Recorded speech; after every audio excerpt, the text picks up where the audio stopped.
and welcome everyone. Today I'm going to be reviewing Zelda Echoes of Wisdom. I had a blast playing this game. This is going to be a spoiler review, so keep that in mind moving forward. I have a bunch of notes here that I'm going to go through, talking about the good, the mixed, and then the bad of the game. And then at the very end I'll give my final rating and my just brutally honest thoughts all the way through. So let's get right into it. Alright, so I've played the game for nearly 20 hours now. Completed the whole story, done majority of the side quests. I nearly have 16 hearts, and I know there's a few more echoes that I still need to discover. There's so much to do in this game, but I have played practically everything story sort of wise. There's a few side quests and things that I haven't played. So that's the point where I'm up to, and I feel I can give like a full review, because I'm not someone that wants to 100% a game majority of the time, and I'm like, I feel I've played enough to do this full review, but even after this I am going to continue playing and do even more of the side quests. But the side quests I have done I know are the more substantial ones, so I will be talking about that very shortly. Okay, so immediately starting off with the good. So the core mechanic of this game really sets it apart. So firstly, you play as Zelda and you're using echoes, not a sword and shield. Later on you learn the swordsman ability, so you can use Link's abilities for a brief period of time. And even then, that's for a short period of time. You can upgrade that and everything, but you really need to use your wit at a moment's notice. And that's something I really respect about this game, and again, it makes it feel very different. And it's just very refreshing to play as Zelda. Like when you're talking to characters, like, yeah, it's like, oh, you get to play as Zelda, that's cool, because obviously, you know, you look like a different character.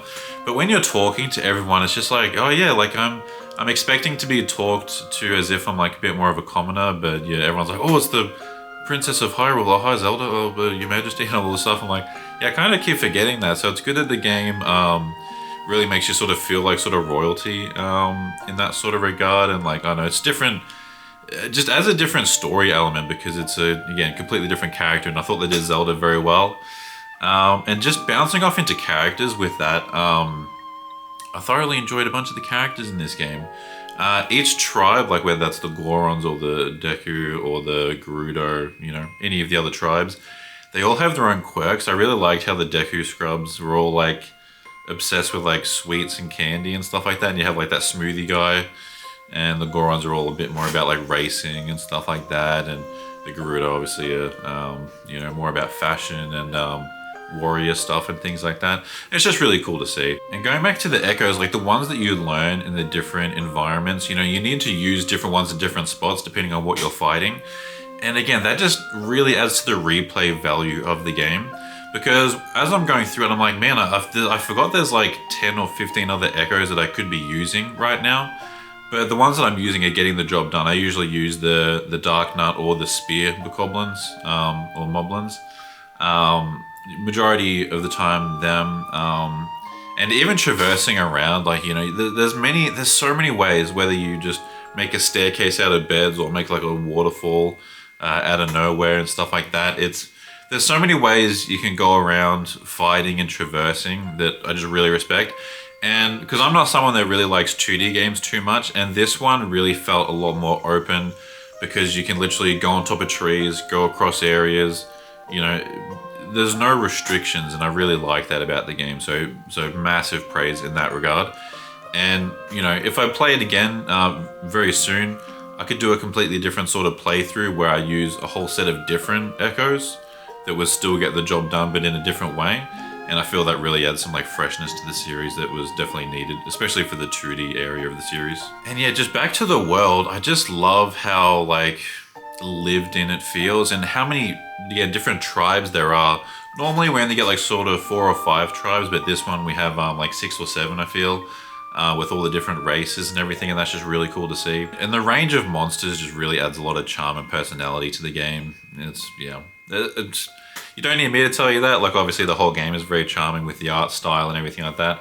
The art style is very nice. It's a very pretty game. Not my favorite art style for Zelda, but again, it is very pretty, and what they were going for, they absolutely nailed it. Also, another thing that I thought was really engaging and really hyped me up, when you go into sword fighter mode and like transform into Link, like spiritually in a sense, I love how the music shifts. Like it's the same like music that was playing prior most of the time, I believe, even for certain bosses.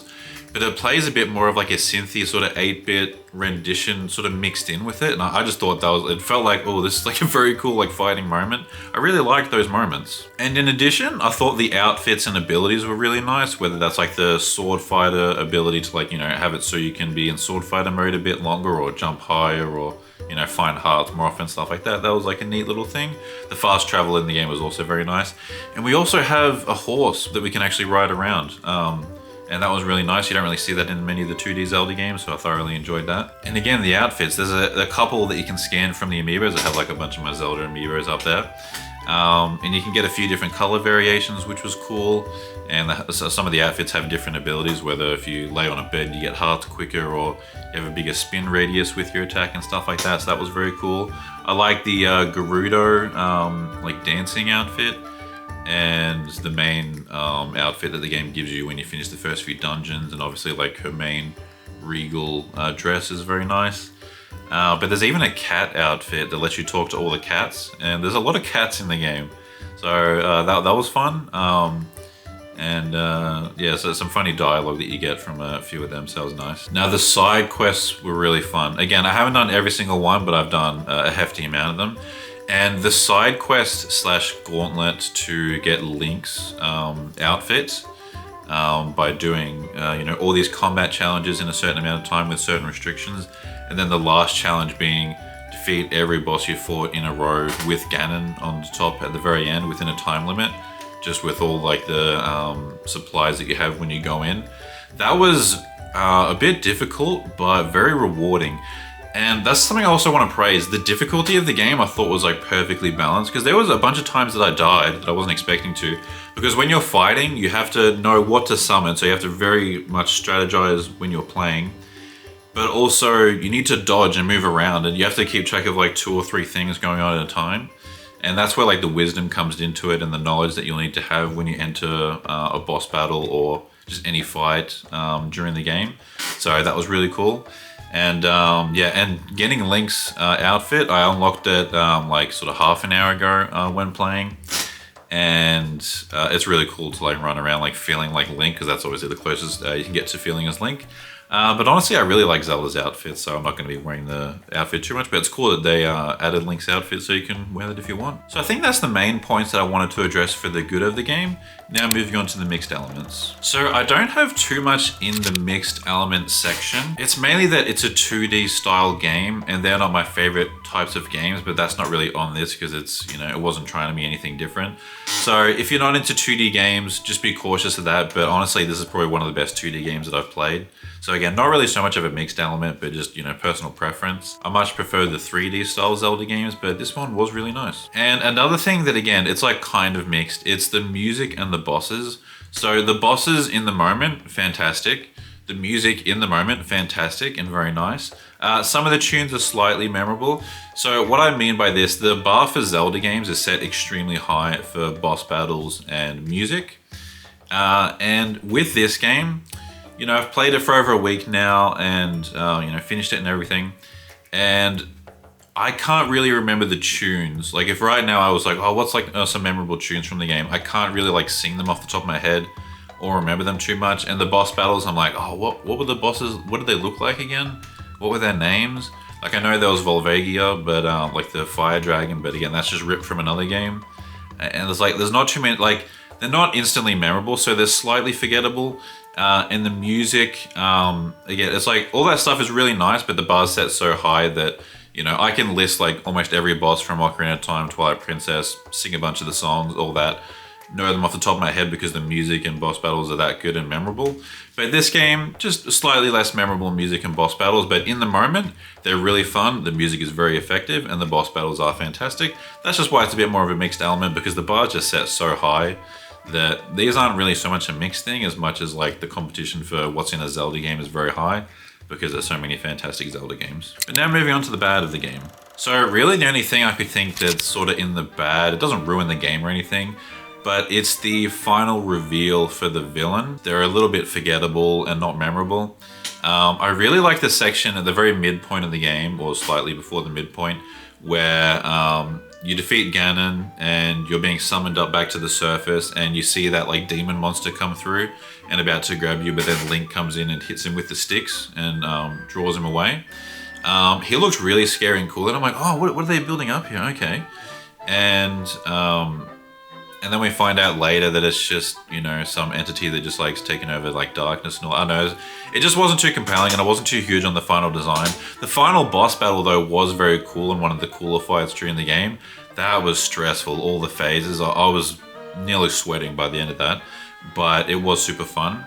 But yeah, just like the motives and the actual, like, again, right now, in a week from now, I'm not really going to remember this boss. I'm going to remember that Ganon was like a boss battle in there. But the boss, the final, you know, evil bad guy, wasn't too memorable. I don't even remember their name. They served their purpose, but they just really weren't much of a compelling villain or anything. But yes, that's my review for The Legend of Zelda Echoes of Wisdom. My final rating for the game would be 8 out of 10.